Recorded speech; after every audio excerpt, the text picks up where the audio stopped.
ಇವತ್ತು ಕ್ರಿಕೆಟ್ ಆಡಿಸ್ತಾ ಇದ್ದೀರಾ, ಕ್ರಿಕೆಟೇ ಆಡಿಸ್ಬೇಕು ನೀವು ಹುಟ್ಟಿದವ್ರು ಪ್ರಯತ್ನ ಅಂತ ಯಾಕೆ ಅನ್ಕೊಂಡ್ರಿ? ಇಲ್ಲಿ ಬಂದಿರೋ ಪ್ರತಿಯೊಬ್ಬರಿಗೂ ಧನ್ಯವಾದಗಳು. ಪ್ರತಿಯೊಬ್ಬರು ನಮಗೆ ಹುಟ್ಟದ ಬಗ್ಗೆ ಆಶಿಸ್ತಿದ್ದೀರಾ, ದಯವಿಟ್ಟು ಧನ್ಯವಾದಗಳು ಪ್ರತಿಯೊಬ್ಬರಿಗೂ. ನನಗೆ ಕ್ರಿಕೆಟಲ್ಲಿ ತುಂಬ ಚಿಕ್ಕ ವಯಸ್ಸಿನ ತುಂಬ ಆಸಕ್ತಿ ಇದೆ. ಪ್ರತಿಯೊಬ್ಬ ಹುಡುಗರುಗಳು ಹಾಳಾಗಬಾರ್ದು, ಬೇರೆ ದಾರಿ ಹಿಡಿಬಾರ್ದು ಅನ್ನೋ ಕಾರಣಕ್ಕೆ ಕ್ರಿಕೆಟ್ ಆಡಲಿ ಅನ್ನೋ ಒಂದೇ ಕಾರಣಕ್ಕೆ ಕ್ರಿಕೆಟಿಂದ 4 ಜನ ಬೆಳಕು ಬರ್ಬೋದು, 4 ಜನ ಇಂಟರ್ನ್ಯಾಷನಲ್ ಲೆವೆಲ್ಗೆ ಹೋಗ್ಬೋದು. ಆ ಕಾರಣಕ್ಕೆ ಅದಕ್ಕೆ ಉತ್ತೇಜನ ಕೊಡ್ತಾ ನಾನು ಕೈಲಾಗಿ ನಾನು ಸಪೋರ್ಟ್ ಮಾಡ್ತಾ ಇದ್ದೀನಿ. ಅದು ಬಿಟ್ಟರೆ ಬೇರೆ ಯಾವುದೇ ಉದ್ದೇಶ ಇಲ್ಲ. ಸರ್ ಕ್ರಿಕೆಟ್ ಆಡಿ ನಿಮಗೆ ಫೇವರೇಟ್ ಇವರು ಯಾರು ಸರ್? ಚಿಕ್ಕ ವಯಸ್ಸಿಂದ ನಾಡ್ಕೊಂಡು ಬಂದಿದ್ದೀನಿ. ಫೇವ್ರೇಟ್ ಆದ ಪ್ರತಿಯೊಬ್ಬರು ಇಂಡಿಯಾ ಟೀಮಲ್ಲಿ ಯಾರೋ ಪ್ರತಿಯೊಬ್ಬರು ನನ್ನ ಫೇವ್ರೇಟೆ.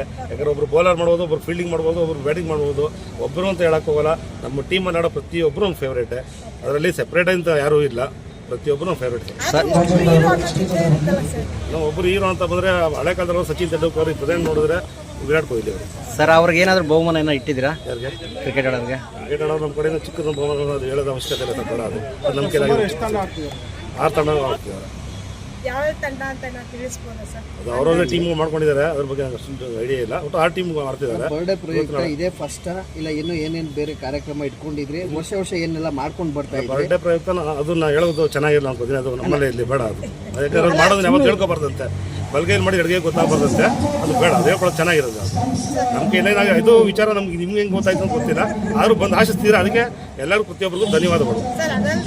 ಮ್ಯಾಚ್ ಆಡೋರಿಗೆ ಏನು ಹೇಳಕ್ಕೆ ಇಷ್ಟಪಡ್ತೀವಿ? ಪ್ರತಿಯೊಬ್ಬರು ಚೆನ್ನಾಗಿ ಆಡ್ರಿ, ನಗ್ತಾ ಕಿತ್ತಾಡ್ಕೋಬೇಡ್ರಿ. ಆಟ ಥರ ಮಾತ್ರ ಆಟ ಆಡಿ, ಪರ್ಸನಲ್ ಯಾರು ತಗೋಬೇಡಿ. ಯಾವತ್ತು ಕ್ರೀಡೆಗೆ ಸಹಕರಿಸಿ ಎಲ್ಲರೂ.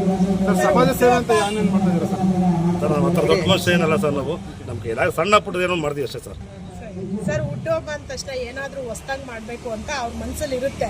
ನೀವೇನ್ ಸಮಾಜಕ್ಕೆ ಕೊಡುಗೆ ಕೊಡ್ಬೇಕು ಅನ್ಕೊಂಡಿದ್ರೆ ಅಥವಾ ನೀವೇ ಏನಾದ್ರು ಹೊಸದಾಗಿ ಸಮಾಜಕ್ಕೆ ಕೊಡುಗೆ ಕೊಡೋ ಅಷ್ಟು ದೊಡ್ಡ ವ್ಯಕ್ತಿ ನಾನಲ್ಲ ಮ್ಯಾಮ್. ಆದ್ರೂ ನಮ್ಗೆ ಏನಾಗೋದು ನಮ್ಗೆ ಭಗವಂತ ಏನು ಕೊಟ್ಟಿದ್ದಾನೋ ಚಿಕ್ಕದಾಗಿದ್ದು ನಮ್ಗೆ ಸಹಾಯ ನಾವು ಮಾಡ್ತೀವಿ. ಅಂತ ದೊಡ್ಡ ವ್ಯಕ್ತಿ ನಾವಲ್ಲ. ಮತ್ತೊಮ್ಮೆ ಹುಟ್ಟುಹಬ್ಬದ ಶುಭಾಶಯಗಳು. ಪ್ರತಿಯೊಬ್ಬರಿಗೂ ಧನ್ಯವಾದಗಳು. ಎಲ್ಲರಿಗೂ ನಮಸ್ಕಾರ. Thank you sir.